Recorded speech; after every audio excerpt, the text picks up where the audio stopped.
once again to the podcast and YouTube channel of Jaden Zander. Tonight on The Midnight Man with Jaden Zander, we have 2 more stories for your listening pleasure. Without further ado, let us now welcome Jaden.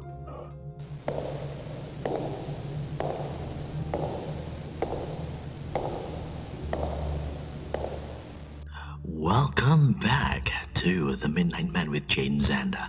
I'm Jaden, and how are you doing this week? Well, I do hope all is well on your side, and tonight, we have 2 more stories for your listening pleasure.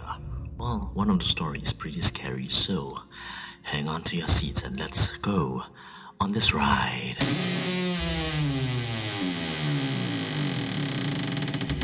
Well, the first story happened to one of our NS men at Police K9 Unit Changi Base. And this happened while he was performing the night shift.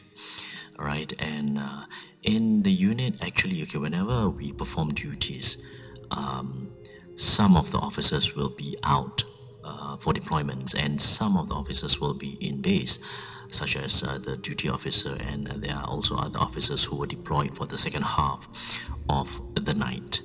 And normally for officers who were deployed for the second half and the duty officer, they will have the task of going around the dog kennels to make sure that the dogs are all well. Alright, this is just to avoid any misadventure that happened to the dogs during the night shift. So, as per normal, this duty officer and this NS man went for their normal dog rounds just to make sure that the dogs are all okay. And they were walking at the dog kennel, and the dog kennel is actually quite open, so you can actually see the surroundings, okay? And just opposite this dog kennels, there is this building with a radar on top, and we suspect that it belongs to the military or something like that, along that line. And this building is empty. There's no one there. No one has ever been there. Only in the daytime when there are maintenance officers who will come in to make sure that the radar are operational. So on that particular night, they were doing their normal dog kennel patrols. Okay, and suddenly this NS boy asked this duty officer whether there's anyone at the block next door. You know, the block was just separated by fencing, actually. So this duty officer told this NS boy, no, there's nobody there. It's night. It's empty. It is an empty building. The only time where there are officers there will be in the daytime, not in the nighttime. And this officer, this NS boy, looked shocked, and after that, this duty officer asked him, why did you ask that question lah? No. And this NS boy told this duty officer that he saw somebody standing at the window sitting at one of the window, looking down at them. That is why he was asking as to whether there is anyone in that building on that particular night. And this duty officer told the NS boy to quickly finish whatever he was supposed to do and go back to the main building. And that is the first story. Pretty scary for the night.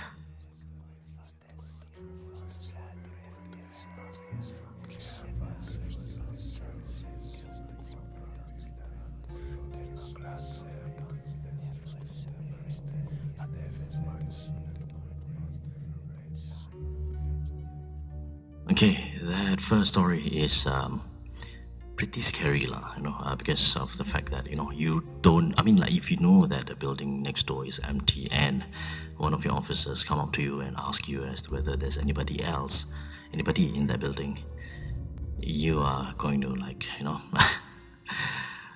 take a second look at that building lah. But yeah, that is the first story.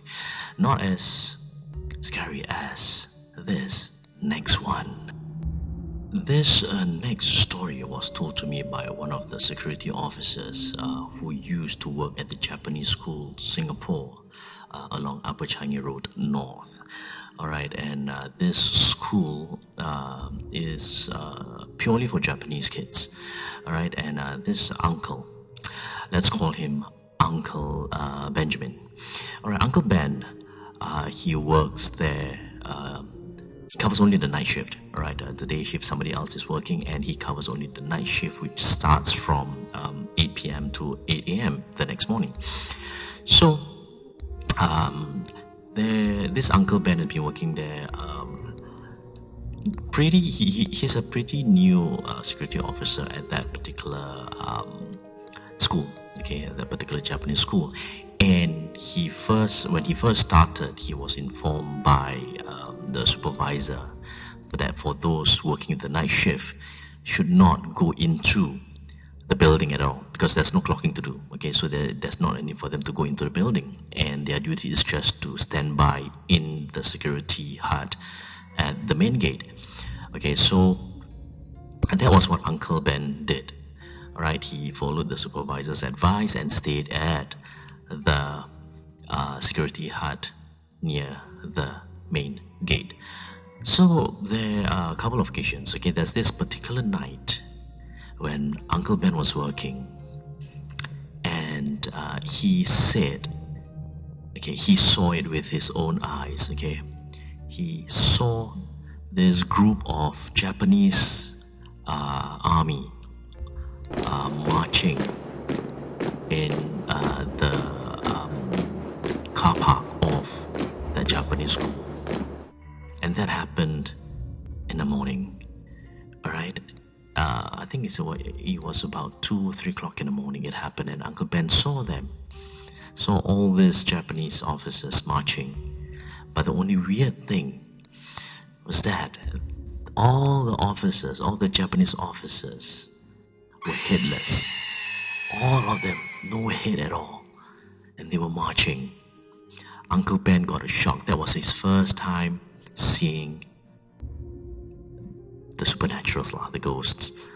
And another time, Uncle Ben told me that he was working also the night shift, and he was standing outside. Actually, he was standing outside the security post near the main gate when he saw this lady walking in the covered walkway of the Japanese school. So I mean, he was surprised because there's no one is supposed to be in the school after school hours. So he walked towards this lady. I mean, he did something that is not right to walk towards this lady when he was already advised by the supervisor not to go into the compound. So he walked towards this lady, and this lady was walking, and he was calling this lady ma'am, hello ma'am, you're not supposed to be here, ma'am. But this lady kept on walking and Uncle Ben was trailing her behind her, was walking behind her. And what shocked Uncle Ben was that this lady at this particular corner, she was supposed to turn that corner because in front of her is a wall, and this lady just walked through that wall. Yes, the lady walked through that wall with Uncle Ben trailing behind her. Uncle Ben was really shocked at that particular point of time that he ran out of the school and sat by the roadside. Yes, he ran out of the school and sat by the roadside until daybreak. And he informed his supervisor, and he did ask to be transferred out of that school, the Japanese school. But the supervisor said that it's pretty difficult because to get manpower to cover him at such short notice. And Uncle Ben did the next best thing for him, I guess, and that is to resign. And those are the two stories told to me by Uncle Ben, who used to work as a security officer at the Japanese school. And those are the two stories for tonight. Well, I do hope you enjoy the two stories, especially Uncle Ben's story, because to me, Uncle Ben's story is very scary. To picture that in my head, I do not want to be in Uncle Ben's shoes.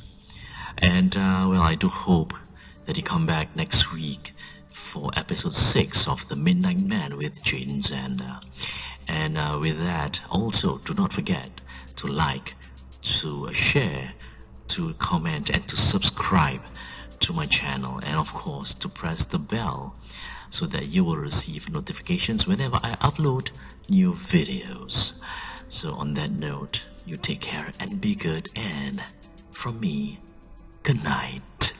And this is the voice. I am Ghost.